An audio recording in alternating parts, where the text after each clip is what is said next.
Baik. Jadi manfaat analisis fundamentalis ini mendeteksi saat yang tepat untuk masuk atau keluar dari pasar saham. Jadi kita menjual bisa dari sisi menjual atau membeli saham tersebut dengan melihat kalau di sini mengetahui bagaimana kondisi ekonomi negara sehingga kita dapat tahu kapan kita harus berinvestasi. Kemudian membantu memilih saham yang baik untuk investasi. Dan ketiga adalah mengetahui harga wajar suatu saham. Jadi intrinsiknya berapa sih nilai sesungguhnya. Gitu ya. Maka bagaimana caranya? Ada beberapa metode dalam penilaian saham. Nah, yang paling sering digunakan adalah price earning ratio. Nah, ini saya gunakan juga pada saat saya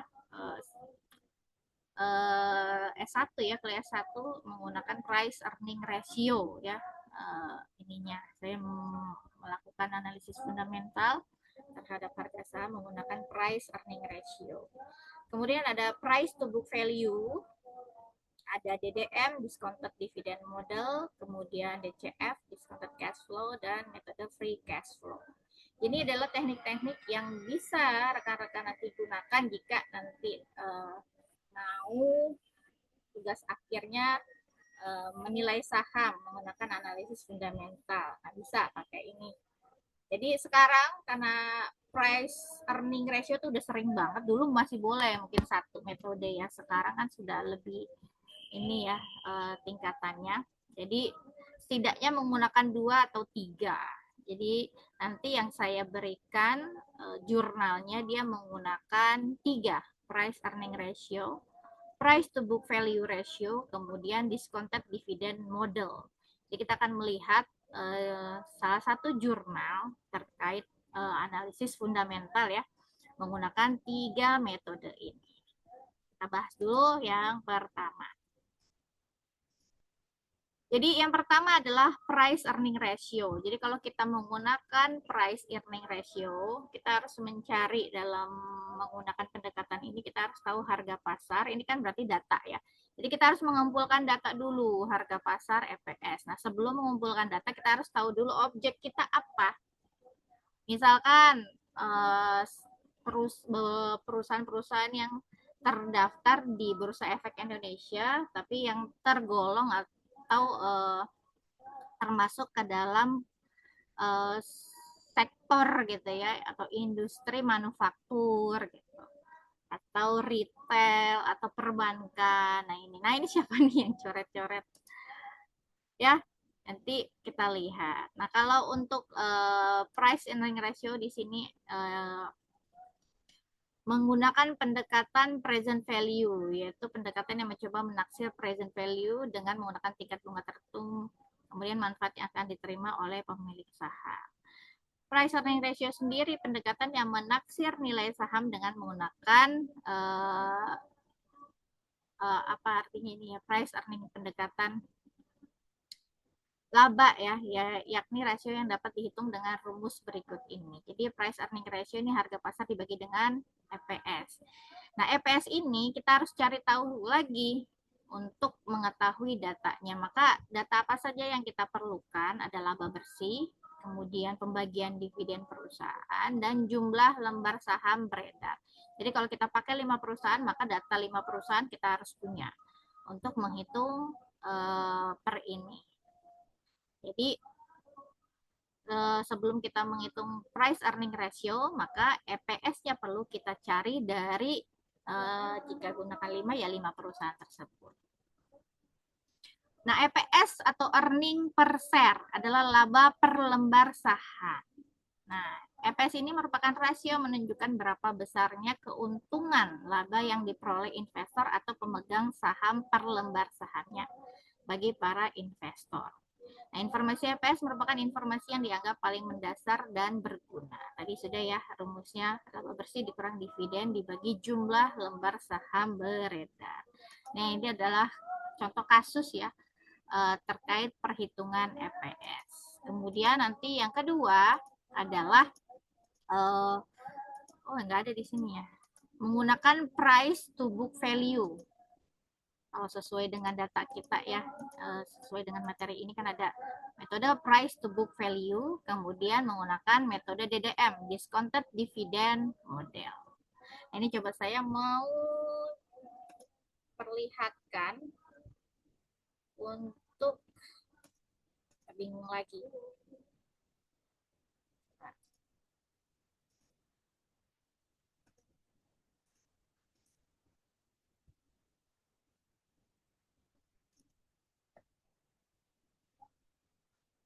Oke, sudah muncul ya?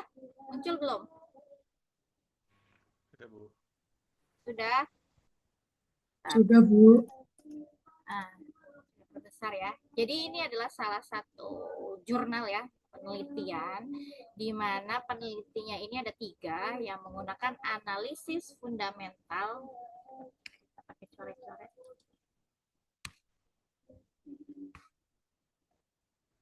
Oke ya.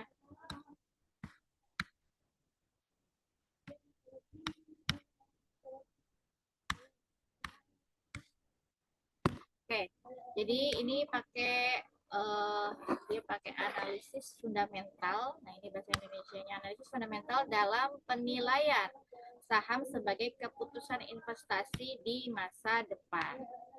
Sorry, bukan di masa depan, di masa pandemi COVID-19 ya. Jadi kalau di COVID-19 sekitar berapa tahun ke belakang nih? Di 2019 atau 2020 ya. Nah, dalam membaca suatu jurnal gitu ya, rekan-rekan pasti akan menemukan yang namanya abstrak. Jadi kalau kita mau tahu secara keseluruhan isi penelitian ini, kita baca abstrak dulu nih. Abstrak adalah ringkasan dari hasil atau keseluruhan penelitian yang dilakukan. Nah, ini dirangkum di abstrak. Nah, abstrak ini harus berisi dari mulai fenomenanya apa atau masalah, latar belakang masalah penelitiannya apa, kemudian tujuannya apa, menggunakan metode apa, datanya apa, dan hasil penelitiannya bagaimana gitu ya. Nah, kalau kita lihat di sini, jadi penelitian ini bertujuan menganalisis atau mengetahui analisis fundamental dalam penilaian saham sebagai keputusan investasi di masa pandemi COVID-19. Nah, kita tahu ya, COVID-19 itu kan suatu fenomena yang cukup memberi dampak yang sangat signifikan, terutama di bidang atau sektor finance ya, keuangan.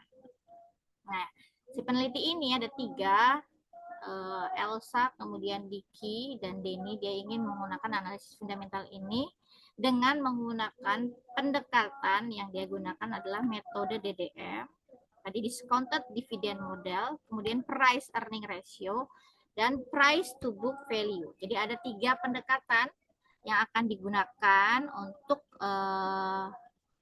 menganalisis fundamental ya dari untuk menganalisis penilaian saham sebagai keputusan investasi di masa pandemi COVID-19. Pada sektor finance, jadi dia menggunakan sektor finance, artinya kan perbankan ya, ini sektor keuangan. Nah, data yang digunakan adalah data dari triwulan 1 sampai triwulan 4 untuk tahun 2020. Jadi kalau dia ambil datanya ada 4 ya, triwulan 1, 2, 3, dan 4 di tahun, selama setahun di tahun 2020. Nah, untuk jenis metode penelitiannya dia menggunakan deskriptif kuantitatif. Dengan teknik pengambilan sampelnya adalah purposive sampling. Kalau dia pakai purposive sampling artinya dia harus memiliki kriteria dalam pemilihan sampel. Jadi ada kriteria tertentu dalam memilih sampel yang akan digunakan. Terdapat 5 perusahaan yang menjadi sampel berdasarkan kriteria. Nah, hasil yang menunjukkan dihitung menggunakan DDM dan PER pada triwulan 1 dan triwulan 3. Seluruh perusahaan berada di posisi under value. Jadi ketika dihitung menggunakan DDM dan price earning ratio, pada triwulan 1 dan triwulan 3 seluruh perusahaan ternyata berada di posisi under value untuk sahamnya. Sehingga dari hasil tersebut keputusan investasinya apa? Keputusan investasinya yaitu membeli semua saham perusahaan. Kalau di posisi under value artinya keputusannya harus membeli semua saham perusahaan. Dan pada triwulan 2 dan 3 hanya satu perusahaan terletak di over value. Jadi dinilai tinggi di atas nilai intrinsiknya, dan 4 lainnya under value. Keputusan investasi yaitu menjual satu saham dan membeli 4 saham perusahaan. Itu baru dengan dua pendekatan. Bagaimana dengan pendekatan yang ketiga? Nah, berdasarkan pendekatan price book to value, untuk berturut-turut setiap triwulannya terdapat 3 perusahaan yang under value dan 2 perusahaan yang over value. Kalau under artinya kan membeli, berarti 3 perusahaan tersebut kita beli 3 sahamnya. Untuk yang over value bagaimana keputusannya? Kan ini kan melihat keputusan investasi. Nah, untuk perusahaan yang over value maka kita jual sahamnya. Tuh. Nah, kita lihat nih. Nah, ini kalau dilihat, dia tidak hanya menggunakan menganalisis dengan analisis fundamental untuk melihat perbandingan ya, menggunakan 3 pendekatan, tapi dia juga pakai statistik. Namun nanti statistiknya kita nggak usah bahas karena kita fokus pada analisis fundamentalnya aja. Artinya di sini rekan-rekan harus kalau ingin menyusun tugas akhir, ungkapkan dulu fenomenanya di pendahuluan atau di latar belakang masalah. Apa sih penyebab rekan-rekan misalkan, atau penyebab si peneliti ini ingin melihat atau melakukan analisis terkait keputusan investasi di pandemi COVID-19. Nah, dijabarkanlah di pendahuluan. Jadi terkait dengan COVID-19 yang ada. Karena di sini dilihat bahwa penelitian ini dilakukan pada sektor finance, merupakan sektor yang memiliki peran penting dalam transformasi perekonomian di Indonesia. Dapat diketahui bahwa orang tidak akan lepas dari instrumen uang yang berputar di kehidupan sehari-hari, sehingga investor berkesempatan untuk berinvestasi pada sektor ini. Jadi karena sektor finance ini juga terkena imbas dari COVID-19, maka peneliti ini ingin melihat apakah dengan melakukan analisis ini, kita lihat di saat pandemi COVID-19 beberapa perusahaan kan pasti terkena imbasnya. Masih adakah gitu ya saham-saham yang menarik bagi investor ketika kita melakukan analisis dengan menggunakan analisis fundamental. Nah ini, jadi setelah pendahuluan dijabarkan tinjauan pustaka. Tinjauan pustaka artinya di sini kita jabarkan, kita mau melakukan analisis fundamental, maka kita perlu tahu apa itu pengertian dari analisis fundamental. Analisis fundamental dilakukan untuk menilai saham, maka penilaian saham kita jabarkan. Nah, analisis fundamental adalah melihat atau menilai artinya nilai intrinsik dari saham dibandingkan dengan harga pasar saham saat ini. Ketika kita lakukan, maka ada pendekatan-pendekatan yang perlu kita lakukan, kita pilih. Nah, di sini penelitian ada 2. Dividend discounted model. Nah, model ini untuk menentukan estimasi harga saham dengan mendiskontokan semua aliran dividen yang akan diterima di masa yang akan datang. Kemudian menggunakan price earning ratio. Nah, price earning ratio adalah penentuan nilai suatu saham dilakukan dengan menghitung berapa rupiah uang yang diinvestasikan ke dalam suatu saham untuk memperoleh 1 rupiah pendapatan. Kemudian satu lagi adalah price to book value. Jadi hubungan antara harga pasar saham dan nilai buku per lembar saham. Ini sebagai pendekatan alternatif untuk menentukan nilai suatu saham. Nah, setelah melakukan analisis menggunakan 3 metode tersebut, nanti hasil akhirnya adalah kita mau melihat keputusan investasi. Nah, keputusan investasi kita nilai dari mana? Jadi pengambilan keputusan investasi saham dapat dilakukan sebagai berikut. Yang pertama adalah kita lihat apabila nilai intrinsik sahamnya lebih besar dari harga pasar, maka sebaiknya membeli saham. Sebab saham sedang dalam keadaan murah atau dikatakan under value. Apabila kita sudah memiliki saham tersebut, maka sebaiknya saham itu ditahan. Kenapa? Karena bisa jadi harga sahamnya akan meningkat gitu ya. Kemudian apabila Yang kedua, kategori kedua adalah apabila nilai intrinsik sahamnya lebih kecil dari harga pasar, maka opsinya apa? Opsinya adalah menjual saham karena saham berada dalam posisi mahal atau overvalue. Nah, bagi yang akan melakukan investasi, sebaiknya tidak layak dibeli. Sebab dalam keadaan overvalue, karena harganya lebih besar daripada nilai intrinsiknya gitu ya. Nah, kalau ada kategori di mana saham tersebut, yang ketiga nih, apabila nilai intrinsik sahamnya sama dengan harga pasar, maka dapat menahan. Sebab saham terletak di posisi seimbang atau berada pada harga wajarnya. Nah, ada satu lagi yaitu correctly value. Jadi nanti kita akan hitung, kita lihat ya hasil dari perhitungan di penelitian ini, under value, over value, atau correctly value. Nah, di sini ada kerangka pemikirannya bahwa dia akan menggunakan analisis fundamental untuk menilai saham dengan menggunakan 3 pendekatan, DDM, PER atau price earning ratio, dan price to book value. Menilai, apa yang dinilai adalah nilai intrinsik sahamnya sehingga nanti muncullah suatu keputusan investasi. Nanti mungkin kita sampai sini aja. Nah, ini dia menggunakan statistik ya untuk melihat uji kesalahan ya.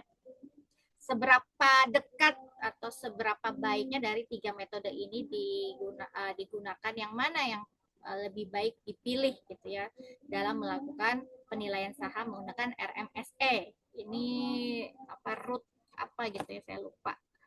Jadi menggunakan ini, kemudian nanti ada uji asumsi klasik terkait uji normalitas dan uji beda ANOVA. Namun 3 ini kita nggak bahas, kita fokus pada materi kita yaitu analisis fundamental. Oke, sampai sini ada pertanyaan nggak sebelum saya lanjutkan nih?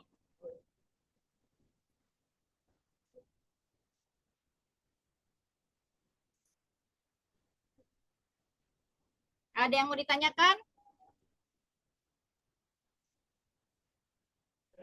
Belum, Bu. Belum, Bu. Belum, Bu.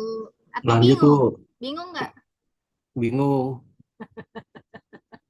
Bingung ya? Oke, jadi kita lanjut. Nah, ini ada metode penelitiannya. Jadi ini penting sekali kalau rekan-rekan menyusun tugas akhir nanti ditanya apa metode penelitian yang digunakan apa gitu. Metode penelitian kan ada 2, ada kualitatif dan ada kuantitatif. Nah, kualitatif biasanya menggunakan pendekatan deskripsi. Di sana hanya ada boleh narasi ya. Narasi, kemudian pengolahan datanya dengan wawancara, tidak boleh ada hitung-hitungan di situ. Nah, bagi rekan-rekan artinya tidak bisa menggunakan kualitatif kalau yang pakai keuangan. Kalau kualitatif karena tidak boleh ada hitungan, jadi rekan-rekan harus pakai kuantitatif. Ya.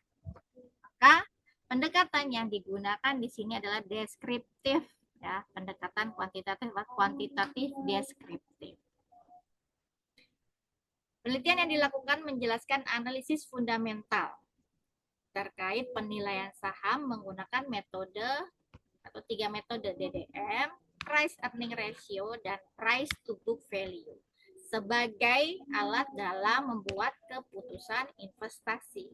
Nah, objek penelitiannya adalah sektor perbankan, di sini dia tulis sektor finance ya, yang terdaftar di Bursa Efek Indonesia di masa pandemi COVID. Artinya kalau dia pakai tahun 2020 ya berarti objek penelitiannya yang terdaftar di Bursa Efek Indonesia itu di tahun 2020. Nah, kita lihat bahwa dia menggunakan metodenya purposive sampling. Ya, berarti menggunakan kriteria. Kita lihat dulu kriterianya apa. Kalau kita cek di tahun 2020 untuk sektor finance itu kan pasti banyak banget ya. Gak cuman, kalau di sini kan nanti hasilnya dia dapat 5. Padahal di sektor perbankan itu nggak cuma 5, banyak sekali. Namun untuk membatasi data yang nanti mau dipakai, dia pakai purposive sampling biar nggak banyak-banyak, biar nggak semuanya perusahaan itu dia pakai gitu. Karena kita ngolah datanya capek kalau semuanya.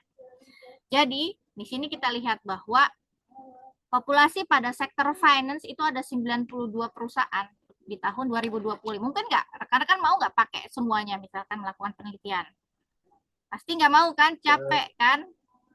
Nah, caranya apa? Agar tidak semuanya kita pakai. Gunakan teknik purposive sampling. Jadi ada kriteria nanti yang kita buat agar kita tidak usah menggunakan 92 perusahaan tersebut. Nah, dia pakai purposive sampling, kriterianya yang pertama, di sini rekan-rekan bisa lihat.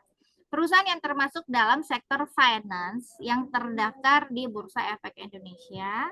Kemudian perusahaan yang menerbitkan laporan keuangan lengkap, ini mungkin masih semuanya nih 92 perusahaan. Atau mungkin di tahun 2020 ada udah tersisa berapa tuh yang nggak lengkap perusahaan laporan keuangannya.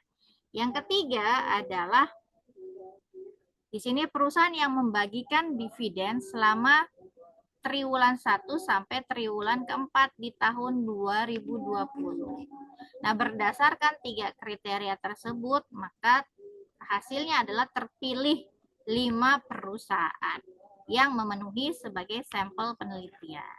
Apa saja perusahaannya? Karena dia sektor perbankan, ada BBNI, BBRI, BBTN, BDMN, dan BMRI.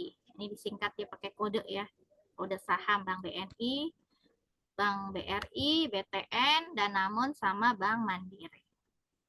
Nah, langkah-langkah yang dilakukan, yang pertama kita harus analisis datanya dulu. Jadi kita kumpulkan data, baru kita analisis. Nah, bagaimana analisis data? Kalau dalam penelitian ini adalah menggambarkan keadaan keuangan dengan rasio fundamental. Jadi kan kita perlu ya menghitung setiap mengumpulkan data dari setiap pendekatan itu kan nggak cuma DDM gitu. Kita menggunakan DDM ini kan ada turunannya. Nah, dia perlu nilai apa? ROE. Nah, ini di sini. Jadi dia perlu ROE. Maka kita kumpulkan data ROE. Untuk price earning ratio perlu EPS, maka kita kumpulkan data earning per share.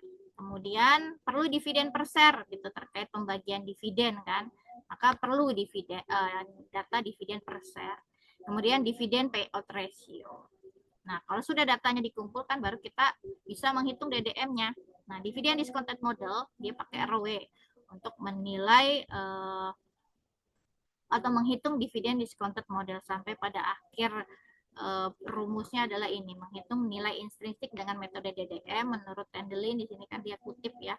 Jadi ada PO sama dengan D1 dibagi K dikurangi G. Nah, ini cari G-nya dari mana ini? ROE dikali retention rate. D1-nya dari mana? DO ditambah 1 ditambah DO dikalikan 1 ditambah G. K-nya dari mana? K. Berarti kita cari data K, DO dibagi PO ditambah G. Baru dapat. Ini adalah rumus DDM. Itu ya rekan-rekan. Paham nggak nih? Bagaimana menghitung DDM? Jadi ada data-data yang kita perlukan. Olah datanya pertama dia butuh nilai apa saja. D1, nilai K, sama nilai G. Nah, data ini yang kita kumpulkan. Ya, ini yang perlu kita kumpulkan. Nah, dari sini 1 perusahaan, 2 perusahaan, sampai 5 perusahaan dikumpulkan masing-masing nilai atau datanya. Yang kedua, jika DDM sudah, maka kita cari rumus price earning ratio. Untuk menghitung price earning ratio, maka data apa saja yang perlu kita hitung? Pertama, kita perlu earning per share, nilai EPS.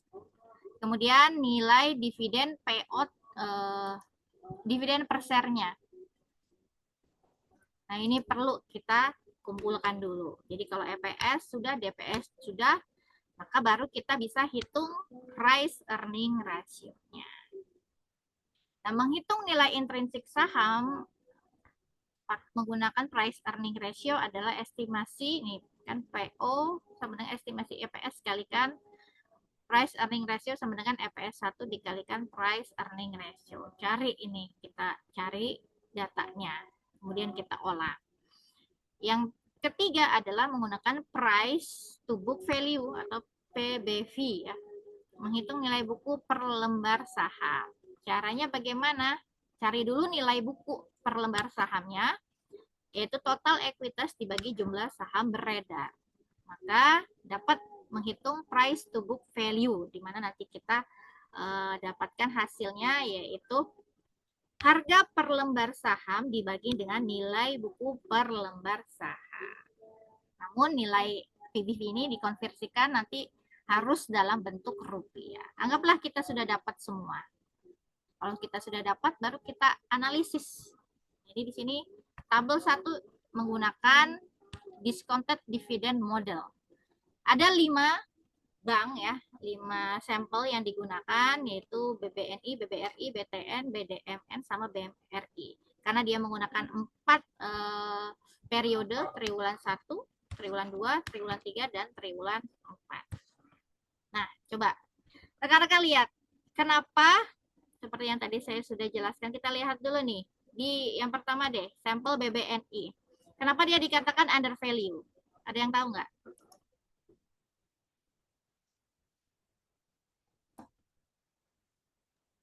Karena harga saham di bawah nilai intrinsik, Bu. Betul, Mas Doni ya. Jadi untuk under value diketahui bahwa nilai intrinsiknya ini kan nilai sebenarnya dari harga saham itu 3.945. Tapi di pasar harga sahamnya dijual di harga 3.820. Maka dari hasil tersebut kan kita melihat perbandingan antara harga saham dengan nilai intrinsiknya. Menggunakan DDM dikategorikan atau dinilai saham tersebut ternyata under value atau lebih kecil dari nilai intrinsik sahamnya. Maka bagaimana keputusannya? Tadi kan dikatakan ya, kalau under value sebaiknya saham tersebut dibeli. Itu ya. Nah, bagaimana yang sudah ada? Yang sudah punya sahamnya, sebaiknya di apa? Pertahankan, Bu. Iya, ditahan ya, karena kemungkinan akan naik lagi harga sahamnya. Oke, paham ya sampai sini ya? Bagaimana menghitung DDM dan membandingkan dalam menilai saham untuk melakukan keputusan investasi. Ini triwulan pertama, ini semua ternyata under value.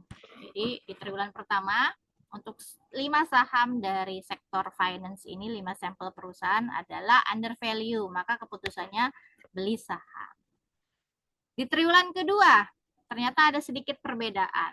Ini ada over value. Kalau under value kan lebih tinggi ya intrinsiknya. Kalau over value bagaimana? Nilai intrinsiknya lebih rendah. Nilai intrinsiknya lebih rendah daripada harga saham. Maka keputusannya bagaimana? Keputusan investasinya? Sahamnya dijual. Sebaiknya saham tersebut dijual. Nah ini ya, ternyata di triwulan kedua ada salah satu saham yang nilainya over value. Maka keputusan investasinya sebaiknya dijual untuk DDM. Nah, kemudian di triwulan ketiga ternyata sama, BBTN masih over value ya dibandingkan dengan 4 perusahaan lainnya. Di triwulan keempat semuanya under value. Itu menurut DDM. Nah, kalau kita lihat menurut price earning ratio, ada perbedaan nggak? Kita lihat sama ya. Nah, ini di triwulan 1 semua under value. Kedua memang ada yang berbeda dan sama itu sektornya atau sampelnya, yaitu BBTN. Triwulan kedua juga sama. Di triwulan keempat adalah di sini semuanya sama, under value. Nah, karena sama, di sini dinarasikan bahwa setelah dilakukan perbandingan nilai intrinsik dengan harga pasar pada metode DDM dan price earning ratio, semua perusahaan pada triwulan 1 dan triwulan 4 mengalami under value. Namun pada triwulan 2 sampai 3 terdapat 4 perusahaan yang berada di posisi under value, sedangkan hanya 1 terdapat perusahaan yang mengalami over value, yaitu BBTN. Itu kalau pakai dividen discounted model dan price earning ratio. Bagaimana kalau pakai price to book value? Nah, ini bisa dilihat ya. Hasilnya berbeda nggak rekan-rekan? Beda, Bu. Bedanya di mana? BBRI. Di BBRI ya. Triwulan satunya ya. Betul. Kalau di triwulan pertama kalau pakai price earning ratio dan price to book value, kan BBRI semua under value ya. Nah, ini over value. Coba kita lihat triwulan kedua. Beda nggak? Beda juga, Bu. Beda ya. BBRI Iya. di sini BBRI-nya overvalue juga, kemudian ditambah dengan BMRI. Triwulan ketiga beda juga lagi. Kemudian di triwulan keempat beda. Nah, sampai sini ada dari 3 pendekatan kita sudah bisa melihat belum yang mana yang lebih bagus dalam menilai investasi atau penilaian saham. Rekan-rekan sendiri sudah bisa lihat belum? Sebaiknya menggunakan apa? Price earning ratio atau DDM atau PBV? PBV. Per dan DDM, Bu. Karena hasilnya Kenapa konsisten kalau kayaknya. DDM? Hasilnya konsisten. Yang Ya. lain?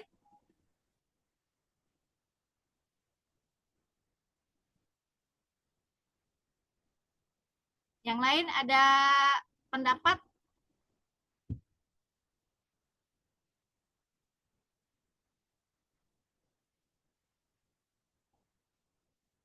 Oke, jadi dari sini sebetulnya betul yang dikatakan Mas Doni. Cuman kan kita ini kan menebak ya, melihat hasil gitu ya. Maka ada satu metode yang memang diperlukan untuk melihat lebih condong mana ya, atau lebih bagus mana penilaiannya dari ketiga metode tersebut.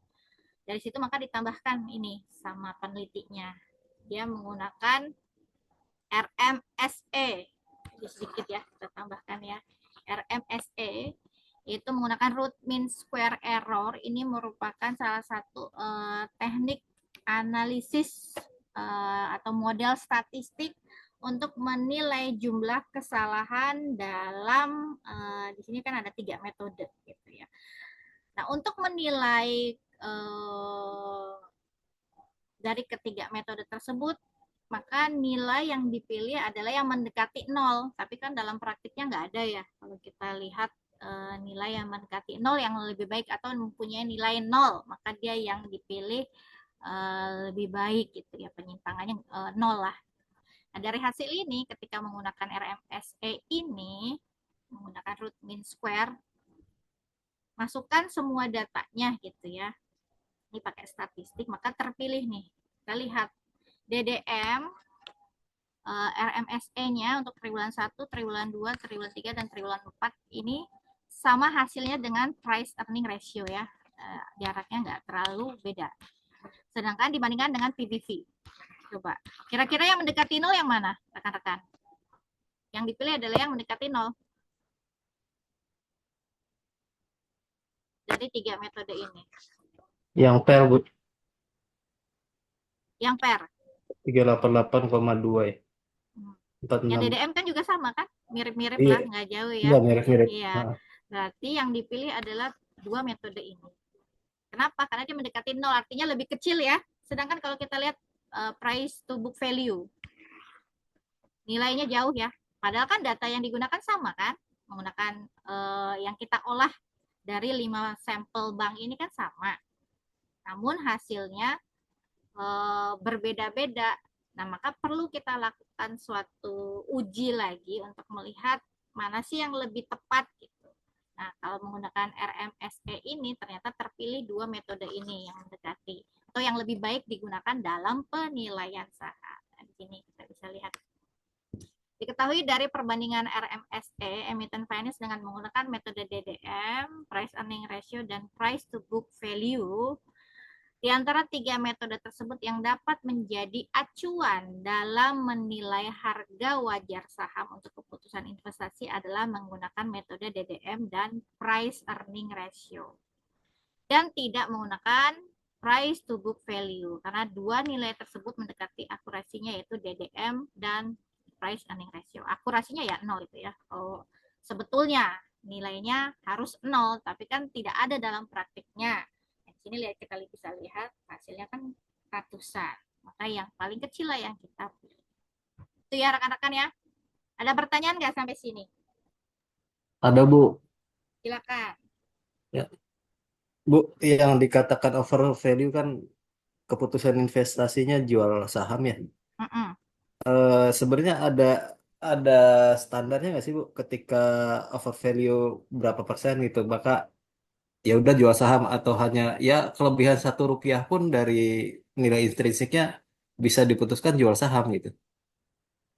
Sebenarnya gini, karena kita ini kan terkait dengan acuan dia ya. Kalau lebih besar, lebih kecil, kalau lebih besar artinya under value, lebih kecil over value kan gitu ya.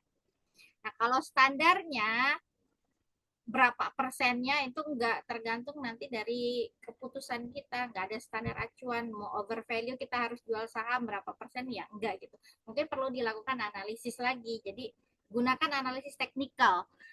Kalau analisis teknikal kita bisa lihat saham yang misalkan over value akan kembali lagi ke rata-rata saham atau nilainya di correctly value, itu bisa kita lihat. Jadi lakukan analisis kembali Mas Doni, namanya technical analysis untuk penilaian saham. Nah, itu minggu depan tuh akan kita lihat.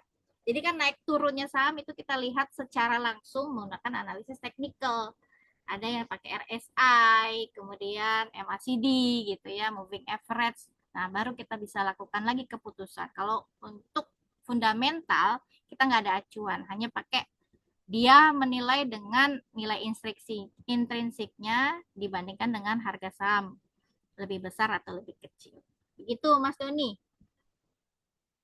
Terima kasih, Bu. Oke, ada lagi?